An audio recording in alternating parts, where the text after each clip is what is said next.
This is the original esport racing game. This is iRacing.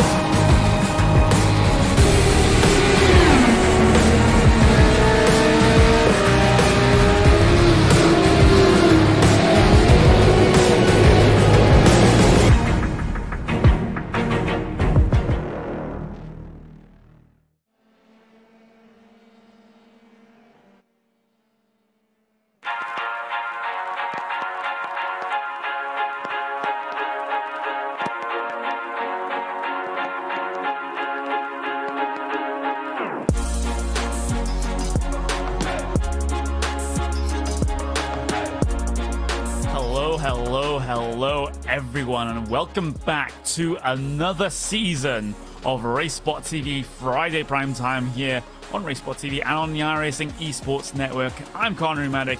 Joining me in the commentary booth as ever is Will Vincent, and it's time for what was last season's sort of little brother here, Will. It's the iRacing Formula 3 Championship as opposed to the Formula Renault 3.5s. Yep, so last time out it was the Formula Renault 3.5s. This time it's Formula 3 in terms of what we're going to do for the next 12 weeks. And of course, Connery, this is what the fans voted for. Yep, it is, and well, we every week 13 we open up a vote to see which series that you, the viewers, want to see that hasn't been featured for the past couple of seasons, and this time around you did choose the Formula 3 Championship, which I see just in other areas of the streaming services here on iRacing, very popular amongst the likes, of course, real-life F1 drivers, Lando Norris, you got Max Verstappen jumping in on occasion. Of course, they're not going to be here this time. I think they have a little bit of a bigger job somewhere on the other side of the world, I don't know. But still, it should be an absolutely fantastic series regardless. Yeah, Seasons 2 and Seasons 3 of iRacing normally are the heartbeat of the iRacing community, the drivers that run all year long and they do their thing. And we've got Timo Toika, he's just got himself to pole position. One thing I want to mention, of course, Connie, before we head ourselves to the grid here at Imola, is we did lose Charlie Whiting, Formula 1 race director, 66 years of old, just 2 days before all the activity started off at Melbourne. Yeah, absolutely. Charlie Whiting, just one of the figureheads of just Formula 1 in general. He was race director, well, became race director in 1997, and that is the exact year I was born. So as far as I'm concerned, it's been a part of F1 throughout my entire life, and it's really sort of emotional to see him gone, and hope the best for his family and his friends during this very tough time. Grid, though, coming up. Absolutely. Timo Toika going to be on pole position for this one. Joining him on the front row will be Nicholas Rasmussen. Then you look down to second row. You've got Michael Kaiser and Andres Fernandez, bringing things down to P4. Then P5, you've got Massimo Locchetto, you've got Johan Laigraderi, excuse me, as Loic Barb will line up in 7th place with Cameron Dance in 8th, Christophe Herbingo, P number 9, with Chris Burgess, P10, with Alexander Ruet, P11, with Perez. In P12, we've got Thomas Ziegler, we've got Vincius de Souza down in P14, with Peter Sonka with P15. P16 will go to David Oranzel, Timu Koitila. There, P17. I'm struggling with the names there. I do apologize. Look, it's a new season. We take at least 2.5 races to get into this, Conroy. Yeah, we do. We take a while. Axel Lekman, P18, with Greg Valley, P19, with Peter 10 Kluster, rounding out your top 20, and that's probably one of the toughest names of grids I've ever had to run down. I apologize. But drivers are lined up on this starting grid, Conor. We're getting ready for 18 laps worth of racing today. New series, and as we say, it is Friday Night Prime Time. This is what you, the iRacing community, voted for. We are happy to have you with us, Connery, as we get set for 12 weeks worth of racing. Formula 3 in terms of Friday Night Prime Time. Yeah, absolutely. Just a couple more moments before we get ourselves racing here today. Looks like everyone is taking themselves to the starting grid. A new season here of RaceSpotTV Friday primetime gets itself underway. Storming down to turn number 1 we go. Fantastic start from P number 4 for Andres Fernandez. He'll look to make an outside move. Coming down in towards turn number 1. His lane will be blocked though, so he might only gain 1 position down into here. 1 position gain for car number 3 at the front of the field. There's a 4-car breakaway at the front already as there's jostling for position much further behind. Had a big moment back there. Yeah, a car off down at Tamburello corner. That is the driver of Alexander Root. He had himself a huge moment down at Tamburello on corner number 1. Here's the replay then. Him going off. He already had incident before he even hit Tamburello, and he goes off there and he is down in the field. But out front a little bit further, we have got yourselves your race leader of Teemu Toika. He's defended really heavily from Nicholas Rasmussen. So we have got Rasmussen in this race here, Conway, as they head towards the 3rd chicane. Yeah, Nicholas, the open wheel Freddie Rasmussen, I suppose, but not at the front of the field just yet for Nicholas. Top I rating in this entire field right now. If you're wondering what the strength of field is, it's standing at around 3,150 is the average I rating in the field here today. There's been an incident a little bit further back, though, involving the number 16 car. There's just dropped a little bit further back. That was coming up in towards Variante Alta. Teemu Kotila here. Maybe what has happened here? Oh, it's just in the whole accordion effect coming down into Variante Alta there, because we had Peter Tenkluster behind trying to make a move over Greg Valle, but he just completely made a mess of it. Yeah, as we've got ourselves a lot of drivers very close together towards the back end of your lead pack. 2 wide, almost 2 deep, in towards Tamburello corner chicane once again. This is the number 6 machine, number 7 machine, the 2 names, but we are going to have to learn our way through this season. Christophe Herbino and Johan Lorangi then in the number 7 machine as they exit Tamburello and head themselves down towards the Villeneuve chicane right now on track lap number 2 of 18. Going to be score complete this time past start finish line. Of course, live timing and scoring, Connery, it is available now.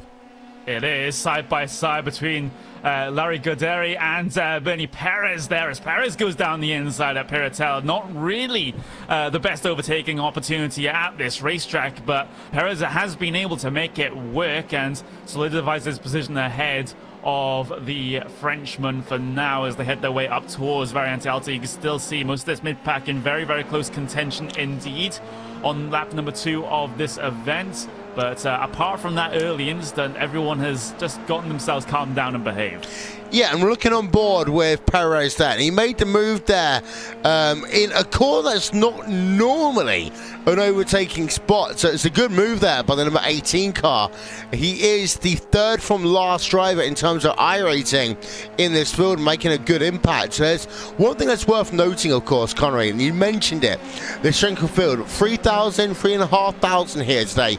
Not the dizzy height that we saw last time Friday Night Primetime, but it is worth mentioning, as I say, it's season 2. This is a chance for drivers to really start to show their mettle, as here is the number 13 car of Michael Kaiser, putting the pressure on Leon G right now, down to the inside, in towards the Villeneuve chicane, and it looks like he will get that move complete. Whoa. There's the car off ahead of him, though. Perez is spun just on the exit of the Villeneuve chicane there.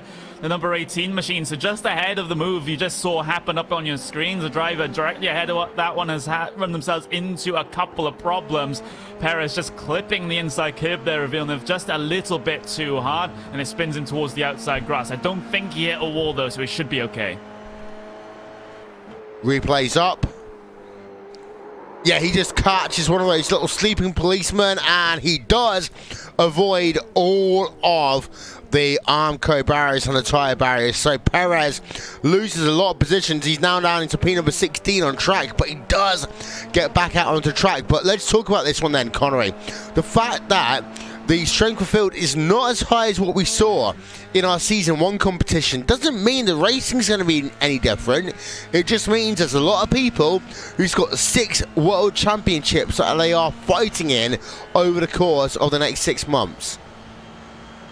Yeah, absolutely. That's definitely the important issue. Of course, the first week of these things as well takes a while for people to realize that this is exactly what is going on, but a driver that does know exactly what is going on right now is Teemu Toika, although he is having to put up a bit of a defense here for the race lead over Rasmussen, and Rasmussen now has a bit of a run coming in towards Villeneuve, just a little bit of a look down the inside for the first apex. Not going to commit at this early stage though for Rasmussen. I think he's just content to sit behind here just in the slipstream and then maybe make a move just a little bit later on. It does seem that Rasmussen has a ton of pace behind the wheel of that car though. He does, as we're right on board of him right now as he heads himself down to Rettofilia, the long left hander that goes through here before the Aqua Minerale complex of corners, the right hander he's coming into now. You slow down once, you slow down twice, and you put the pedal on. And these Formula 3 cars, you got to remember, they've not got as much brake horsepower as the Formula 1 and 3.5s. They've only really got 225 brake horsepower, but these are nifty little machines. Yes, they definitely are, and Rasmussen trying to make that niftiness pay dividends for him at this moment in time. Not going to be too successful.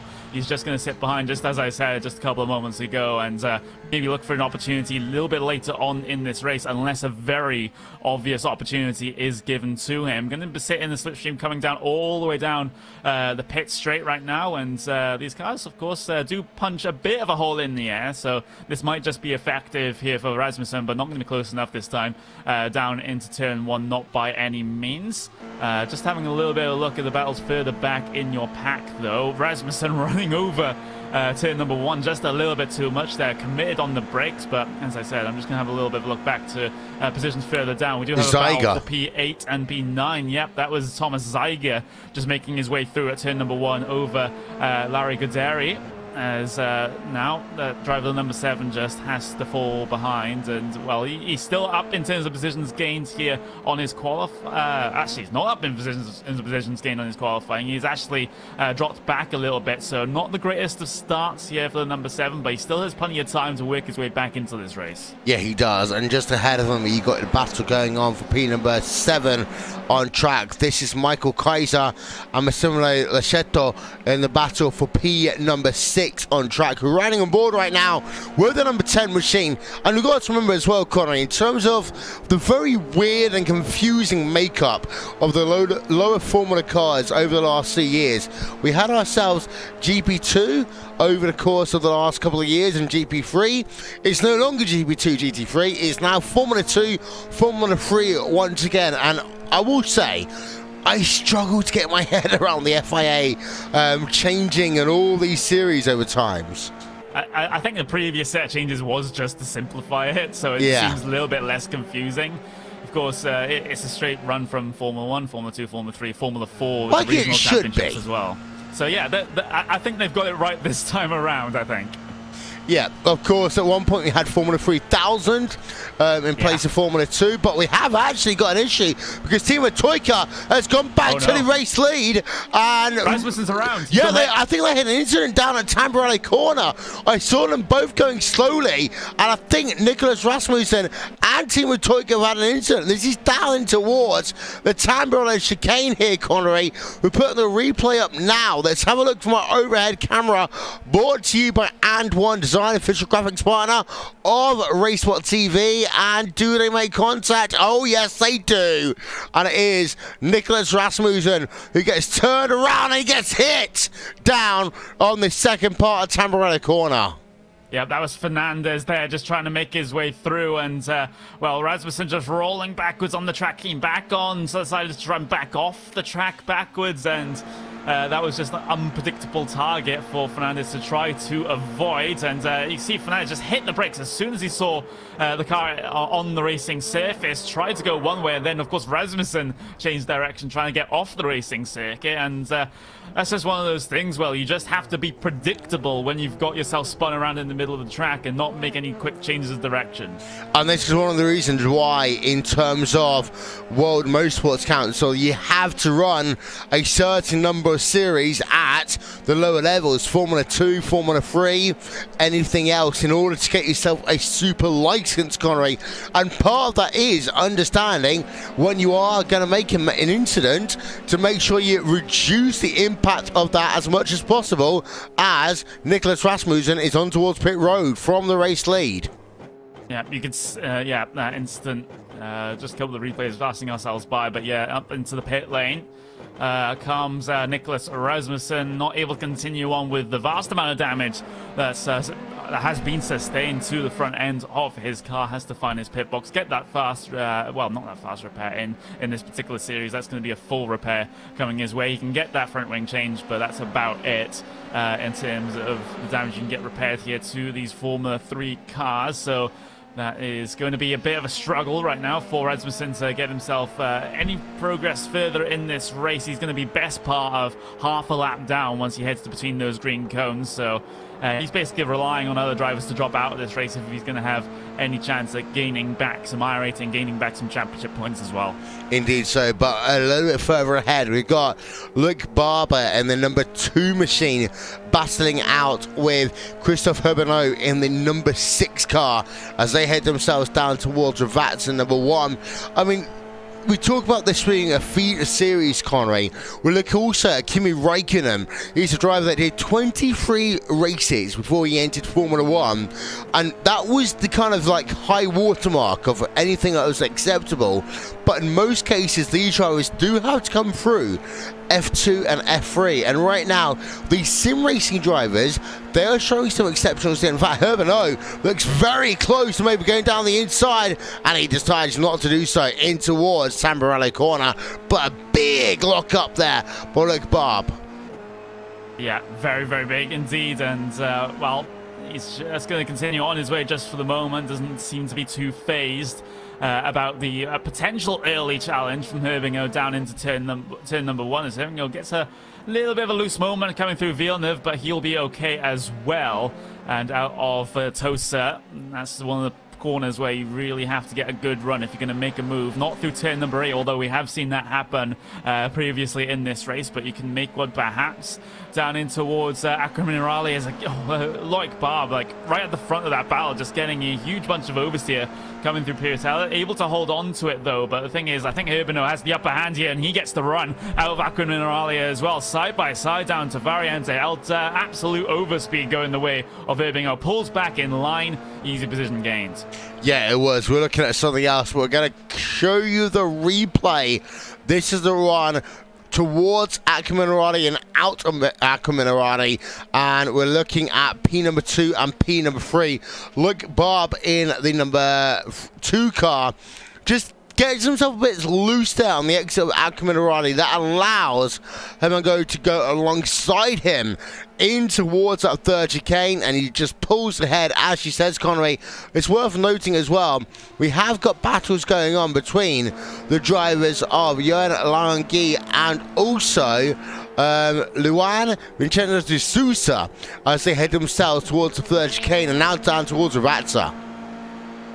Yeah, Johan maybe going to be on the attack here into turn 1, but no opportunity going to present itself just now, as some of these drivers have been a little bit sketchy on the brakes down into Tamburello, which is the first corner of this track, and maybe some of the drivers behind will look to capitalize on any sorts of mistakes. Any sort of mistake coming down into there. There's battling going on ahead though. Fernandez versus Kaiser down into Tosa, and Kaiser's been spun around towards the middle there of Tosa, and there's been a couple of problems with Thomas Ziegler as well, heading their way through the hairpin, and well, it was a move attempted to be made there from Kaiser around the outside. It was a slight mistake for Fernandez coming up through Villeneuve, and then Fernandez trying to take the middle of the racetrack when Kaiser was already trying to take a relatively wide line. Just, I think that's a racing instant. 2 into 1 simply doesn't go. All started at Villeneuve, I think, for the two drivers. All started at the lines that they took through Villeneuve, but Kaiser is the driver that has suffered the most out of that. Let's have one more look then. And this is in towards Villeneuve, and Kaiser taking a very wide line, taking then the outside line of the driver to the inside of him, just pushing a little bit wide, and the two come together at Tosa. You're right, Connor, it is a racing incident, but in the terms of this Formula Renault, sorry, not Formula Renault, this Formula 3 car, Kaiser, you've got to remember that these guys have got so much torque off corner. They do have a very decent amount, as that incident has just shuffled things a little bit inside your top 5 here. Fernandez is actually going pretty slowly down in towards turn number 1. Gets passed by 2 cars on the outside line there. That was Lauren Goderi and was the car of David Onazol as well. And I think Fernandez, that might have just been a slowdown penalty coming out of the exit of the final corner. No, he just pushed a little bit wide, and he has a huge amount of front wing damage regardless, so he's going to be hurting very much in a straight line here. I wouldn't be surprised if he drops even further back, maybe towards outside of the top 10 here by the time this race is done. Meanwhile, we're running on board with David Onzanzo in the number 8 Iberia machine. He is about 6 tenths per second behind Johanna Longandi. But what we've noticed in this race so far, Conway, is that a second gap is not enough, because these cars are very slippery. They are running on slick tyres, but they're actually one of the first Formula that you will run on slick tyres. Previously to that, you normally run on street tyres, so it's a big difference between this and other Formulas. Oh, and Onzanzo actually might get an advantage over Ryan Gandry in towards Ravazza, because the number 7 car had a huge wiggle through the third chicane. Yeah, Larry Goderi, I believe, is the correct pronunciation of the driver that's at the front of this train right now. We'll just have to work our way through that. But Onazol not able to capitalize just yet. Just a little bit of lost time for the driver of the number 7 car right now. And, well, it's, the number 7 car, excuse me, as it's going to be car in number 7 in P7. Car in P8 is going to be now actually going to be Peter Zonka as they all shuffle themselves by, but down towards the inside for Onazol. That's a fantastic move there into the Tamburello chicane, but Larry Goderi is going to be able to fight back here on the way down to the Villeneuve chicane as well, but no opportunity going to present itself just yet, following very, very tightly indeed through this section. But Larry Goderi is not going to be able to make anything happen in towards Tosa either, so I think Onazol might just have this position on lockdown, even though the 7 is chasing him hard as well. Yeah, and we've had people asking what the strength of field of this series here, Conway. On one hand, we know it's about 3,500. However, on the flip side of that, this is a series that you see a lot of people start to make their progress. So strength of field isn't worth that much in this series compared to others that we, of course, we have broadcast on Friday Night Prime Time. But Lohan Gandry then is looking about 2.5 car lengths back in towards the third chicane, but not much pressure between himself and the driver running in P number 8. That is Peter Sonska in the DH number 12 car. Yeah, not much to separate this mid-pack right now. It is quite a train from what's going to be position 7, where David Onazol is right now, all the way back to, I would say, sort of going towards P11, P12 area. Chris Burgess, Michael Kaiser involved in that one, as the guys at the front of this whole pack, though, we continue to maybe have a little bit of a look into turn 1, and Peter Sonka is definitely a driver that's looking very, very threatening. He might have just had a moment down the inside there, or at least a moment of opportunity. Doesn't take it right now. We are currently on lap 12 of 18 here, so coming into the latter portions of this race, some drivers might just become a little bit more impatient in terms of getting the moves done. Good to see the international field here on Formula 3. Oh, as Cameron Darn just exits Tamburello corner, and he has himself a moment. He dances that car back onto the track. No pun intended, but the exit of the Villeneuve chicane proved horrible for him. Yeah, absolutely. Exit just rides over the curb at the wrong angle, perhaps bottomed out the car on that portion of the racetrack as well, just noses it into the tire barrier there, manages to get himself spun back around, although Axel Bergman did have to take avoiding action as Dance re-entered the racetrack. But that is a lot, and I mean a lot of time lost here for Cameron Dance. I'm just going to check where he is. He's currently in P13, so he has lost about 4 positions as a result of that spin. He was inside that top 10 in P number 9. I was about to say as well that we've got a good international field here from drivers from both Europe, the US and Australasia, and Cameron Dines goes wide as he comes towards Ackerman and Riley right now. So it's almost as if we need to turn our attention away from him. Let's go back to Teemu Toika. Club Finland versus Club Benelux. Teemu Toika in the number 5 car, and Christophe Hebeno in the number 6 car from Club Benelux. 1.7 seconds is separating these two drivers right now. But it's worth noting that Hebeno is gaining time, half a second almost, over the last 2 laps. Yeah, starting to close in. It wasn't the greatest of qualifying performances for Herbing, though. Started 9th on the grid with a 136.765 compared to Toika's 135.8. So that's almost a second being lost there in qualifying. But the race pace seems to be a lot better here for Herbing, though. And the closer he gets, the more beneficial this will be, because he'll start to feel the effects of the slipstream. Of course, there is a factor of dirty air in these cars, especially when you're coming into those chicanes, but nowhere near as much as their bigger cousins, let me tell you that. So these guys can follow each other pretty closely. Yeah, the gap has extended though back up to 1 second between the two drivers as they exit now. Ravazza number 2. The next thing is a very long front straightaway, and of course this has been really profiled, Connery, in the last couple of years. It used to be a chicane that Hebeno's just gone past, but now it's flat out all the way down into Tamburello corner. It's literally the maximum in terms of FIA straight line rules. One of the longest straights, yes, getting rid of the Variante Bassa, but of course it's got nothing compared to things like Baku and yes, what's going to be the circuit, the Americas as well. You've also got that circuit in Korea. Have you seen that track that they're having at the Excel Centre in London? I am not aware. The Formula E is doing a race that is not only, yeah, it's indoors, outdoors at the Excel Centre, and the Excel Centre is one of the longest journeys you'll ever do on foot to get from one side to the other, and they're doing a Formula E race inside it, partially.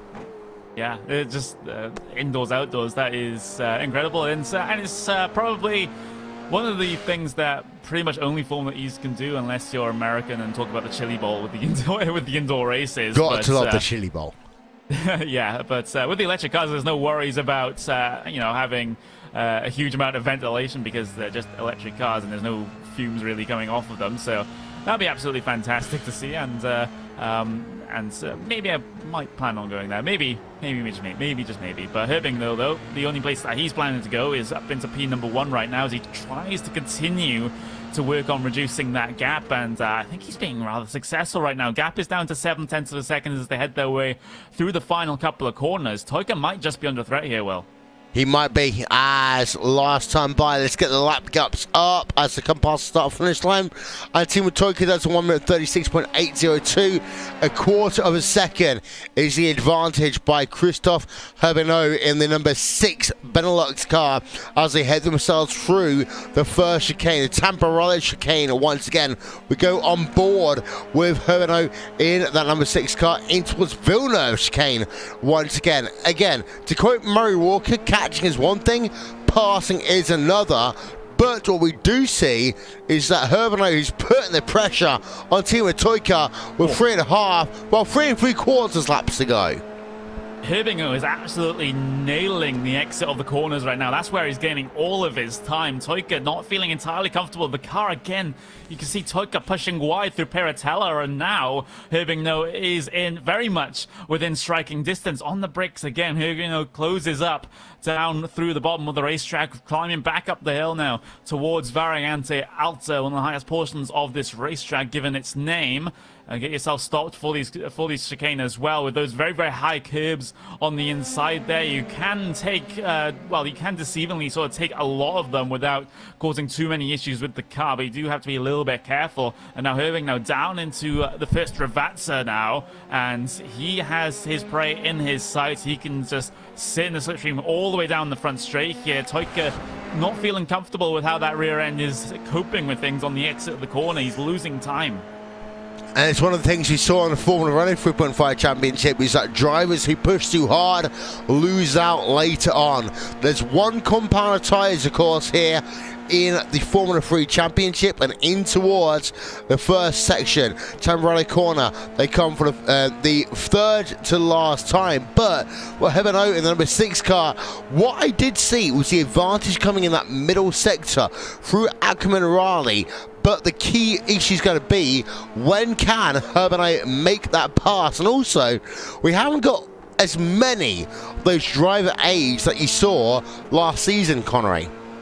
You don't even have the RS. Like, you have to make the pass sort of in your own hands instead of trying to think about how many more activations that you have in your car compared to the other drivers. So this is going to be all driving skill, no electronic aids whatsoever. As out of Ackerman Raleigh, they will go. And Herbinay, his run has been a little bit stalled out here this lap. Not going to be as good as his laps previous, so Toika will have a little bit of breathing room to work with, arguably coming into the last couple of laps of this race. And this is the point where Herbinay wished that the Formula 3s had DRS. Yeah, the gap is 7 tenths of a second as they come down in towards Ravazza number 1. The curbs here at Imola are historically low, so you can run over them dramatically. The gap is going to be 9 tenths of a second, however, past the start-finish line, Connery. 2 laps to go, and Herbinay is actually now on the back foot. Yeah, he's dropping back, and of course on the topic of DRS, Formula 3 cars will use DRS in what is going to be the upcoming, coming into the 2019 season. So there we go. So this might be one of the last opportunities that we'll have to see DRS-less open wheel racing in terms of FIA sanctioned series. But Herbinay, yeah, he's dropping back, but Toika so sketchy over Villeneuve.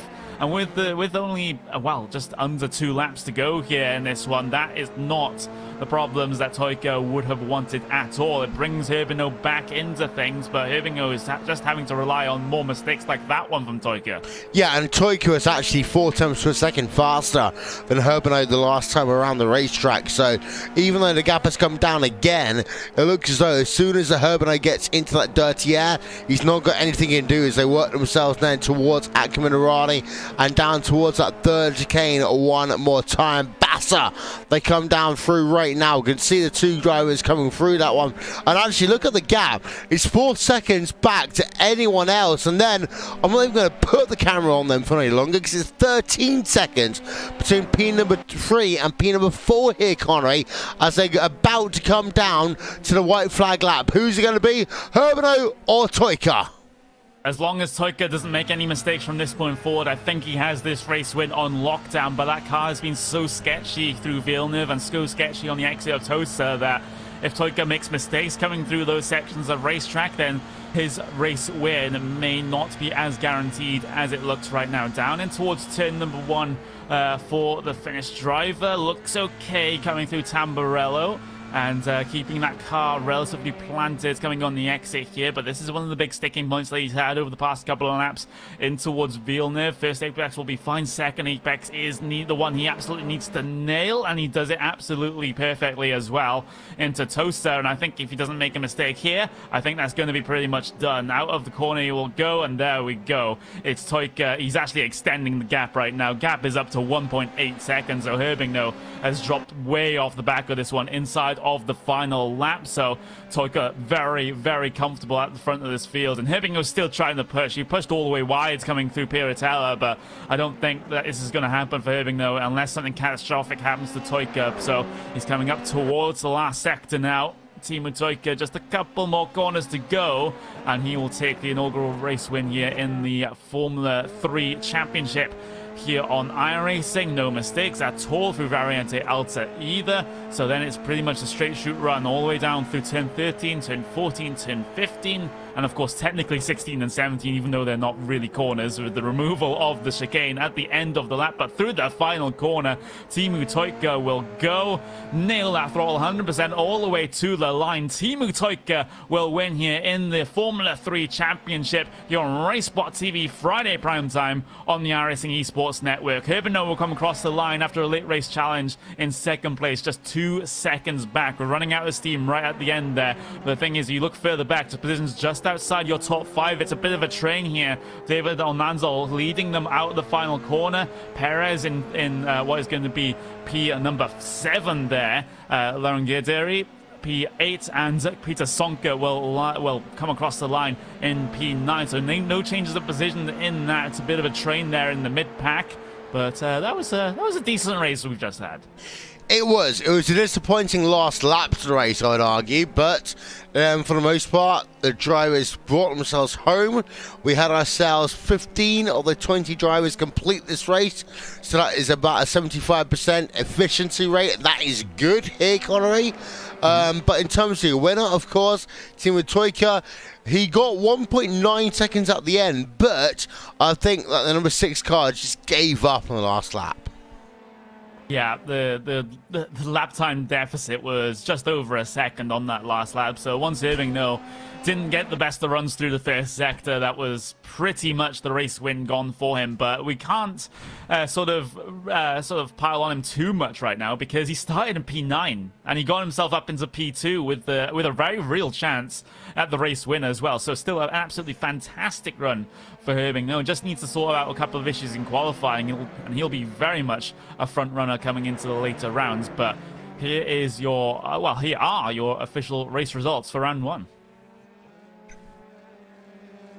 Teemu Toikka taking the win by 2 seconds over Christoph Herbino, and Loic Barb will gain himself the 3rd step of the podium there after starting in P7. Another big mover will be Thomas Ziegler there. Started P13, ended up in P4, whereas Locatello will finish exactly where he started there in P5. David Ananzal in P6, with Bernie Perez finishing in P7. Johan Longaderi, P number 8, with Peter Zonka finishing in 9th place. Chris Burgess will round out your top 10. Michael Kaiser takes P11 after all is said and done, although he would have been looking for a little bit more there with a start in P3. We've got Axel Bergman, P12. Nicholas Rasmussen also having issues early on. Had to come down onto the lane to get a pit stop service done, get some repairs done, and he finishes in P13. Andres Fernandez, also with early issues, finishes in P14. Peter Sencluster, P15, with Cameron Dance, P16. Luan Vincius de Souza finishes in P17, with Alessandro Ruiz, P18. Timo Kotila in P19, with Greg Valle ends up in P20 after this race is done. A little bit more of a flawless rundown all of the names there that took to the starting grid and got to the checkered flag as well. And join us in just a couple of moments for the post-race show here on RaceSpotTV. Don't go away. Hey, do you want to play video games for 24 hours straight and raise money for kids? Yes! It's a lot of fun. I'm glad that I'm supporting a great cause. The kids are going to be the future streamers that are going to be extra lifers. The cool thing is we've been partnering with these guys in the last few years, and we've grown a really, really close relationship, and we've actually done stuff directly in the hospital that we can actually see. My name is Curvy Llama. We're Jack and Katie. My name is Good. This isn't game over. Extra life. Play games. Heal kids.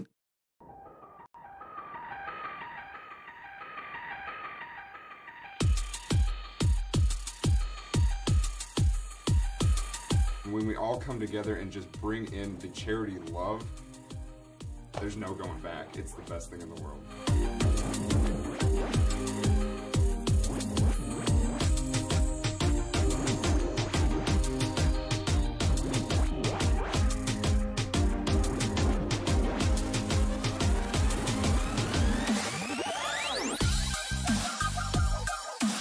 My passion for this stems from when 2 of my kids were born. They had to spend a lot of time in the hospital.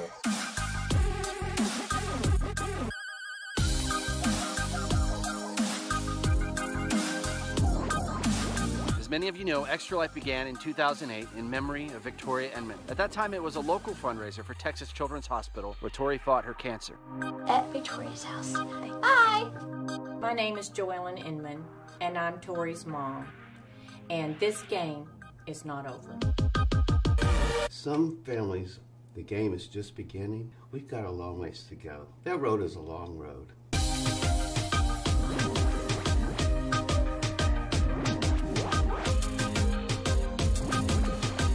This is your Extra Life money in action.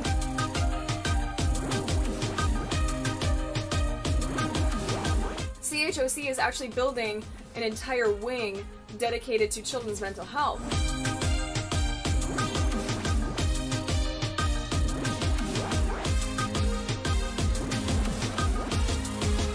I play video games, I raise money for Extra Life. I am streaming for Amy. El 100% de ese dinero se queda local en tu hospital o fundación a la que tú representes.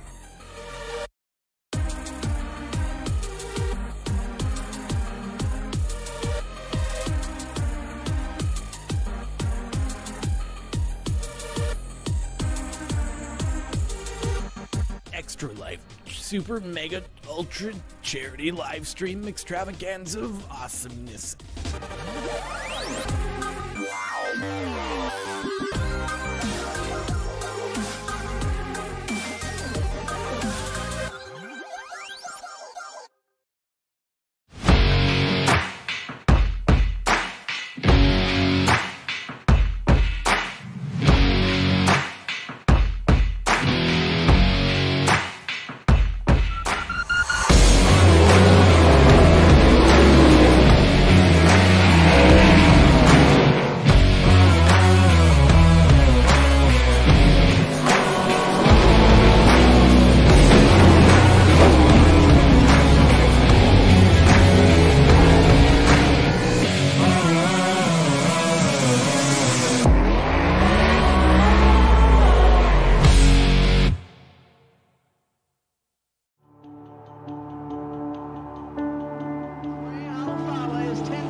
To the front bumper, and he hits him again now.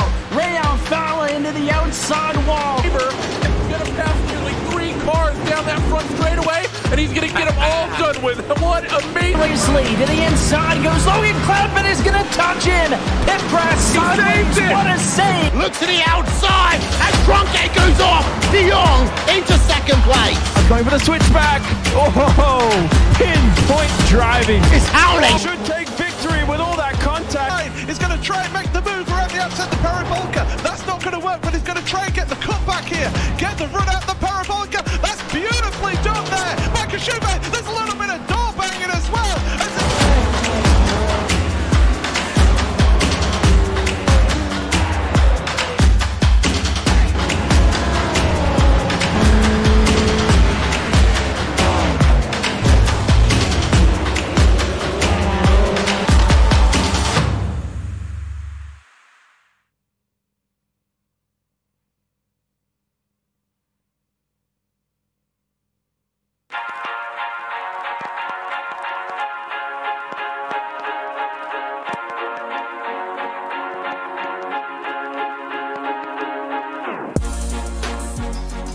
Hello everyone and welcome back to RaceSpotTV Friday Primetime. It's the post-race show with myself, Connery Maddock, and of course Will Vincent.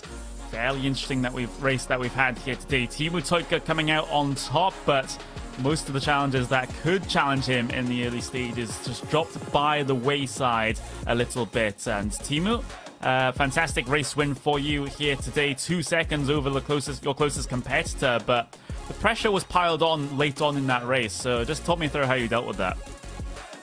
Yeah, I saw Christoph coming in fast, and I kind of started panicking.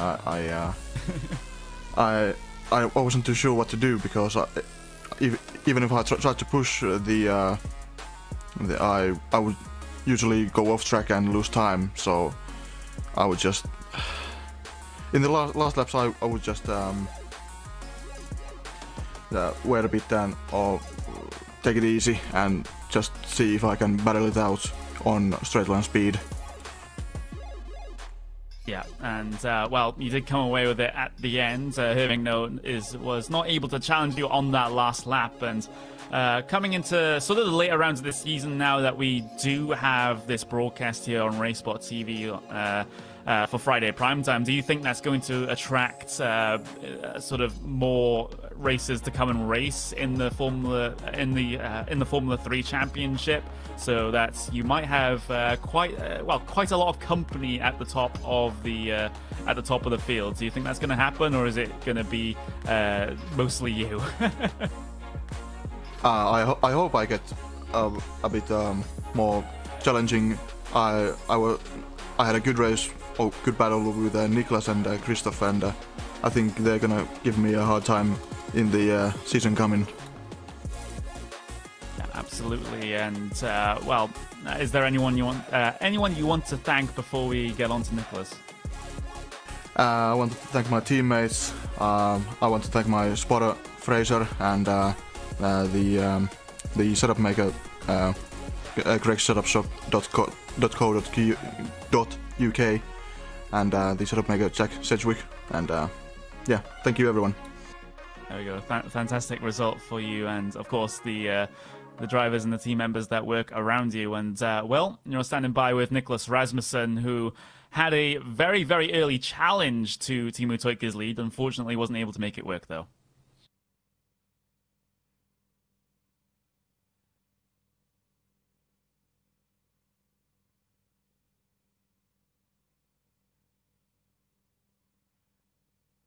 So yeah, Niklas Rasmussen, you started off at the front of the field in P number 2.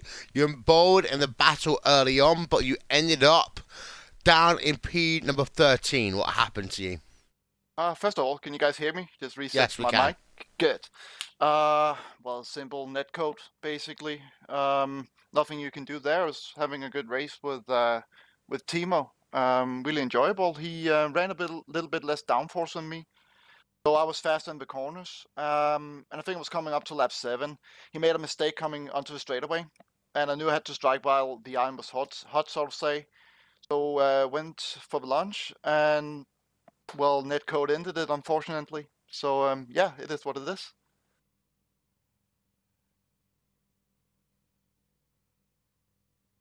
Yeah, unfortunately, it is, and well, as I'll take over this interview for a little bit, you are here, Will. There we go. I am, yeah. So yeah, I was going to say that, Niklas, it's not the best result you ended for round number 1 of the championship, but in terms of you and the season, what's your thoughts? Can you get yourself a top 3? Maybe take the championship here? Well, it's early days, obviously. I'm going to give it my all. I think competition here is pretty strong, as it was last season.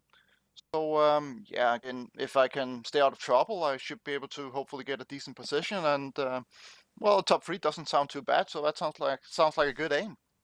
Well, that's Niklas Rasmussen coming home, P number 13 here today. But Connery, at one point, he was battling for the race lead. Yeah, absolutely. This could be a thing coming through this entire season. So the Niklas Rasmussen and Teemu Toikka battle. Please make it happen, guys. But yeah, absolutely. And well, if we had some of the front runners that went out early on, the likes of course Niklas, we also had Andres Fernandez as well, start P number 4.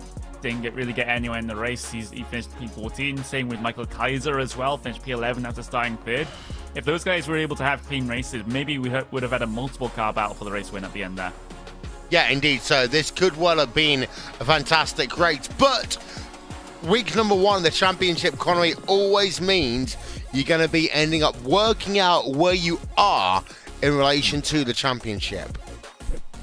Yeah, absolutely. Of course, these drivers do have a couple of drop weeks to be able to use throughout the season. The usual standard is 4 in these iRacing official series, so you can have a bad result here and there, and perhaps more so in iRacing official series than you can in league races, for example, but you still have to have some form of consistency over the season to be able to make anything work in terms of either your division championship or the overall championship here on iRacing. So, you know, some of those drivers that might have had a bad race here today, like Cameron Duns, like Fernandez, like Rasmussen, I don't think they'll be too worried right now about how things are going because you have all those drop weeks in effect, but you can't just be doing this every single race, for example. No, you can't, and consistency is key. We see it so often on our racing event, that consistency is key in terms of a 12-week championship. But, Connery, as you say, we've still got 11 rounds of fantastic racing to go in what is going to be a very interesting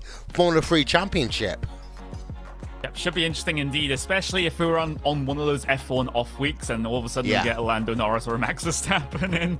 That would be the most surreal thing ever, but looking past that, we do have next week, we're looking at getting ourselves off to Brazil, to Interlagos, which will be an absolutely fantastic racetrack for these cars. Just every time it seems on iRacing we go to Interlagos, in pretty much every series it's been an absolutely insane race with the amount of side-by-side through the middle sector. I expect nothing less next week. I agree. Interlagos, I think, is going to be a 2-driver track. In fact, we've got 2 driver tracks in a row, Interlagos and Circuit Park Zandvoort.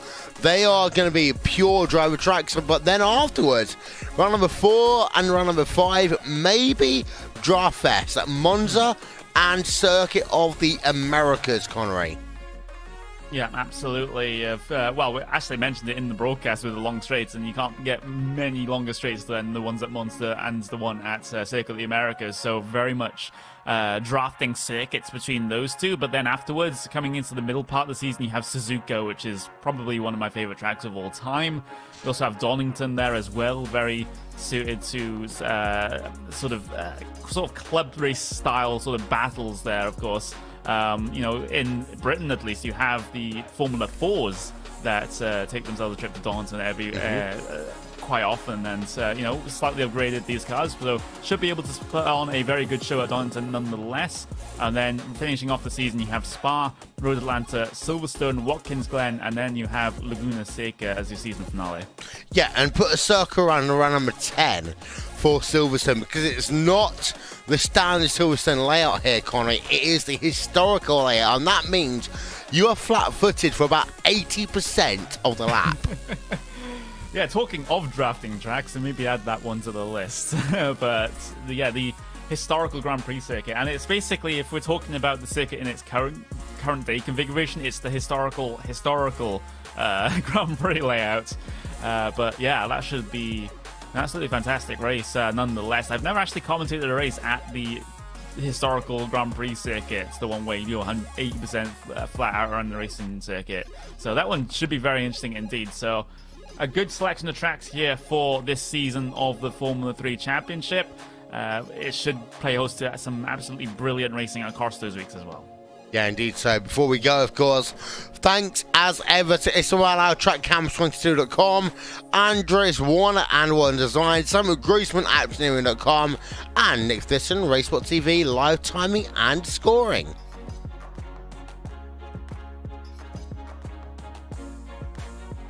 Are you still there, Connie? Yes, I am. I thought you were finishing the broadcast. Oh, well, this broadcast has been very interesting. I should say, just trying to work ourselves back into things, but excuse our derpiness. We'll be back next week for more RaceSpotTV Friday Prime Time here on our Racing Esports Network. That was round number 1 at Imola, and join us for round number 2 in just a week's time at Interlagos. We'll see you then.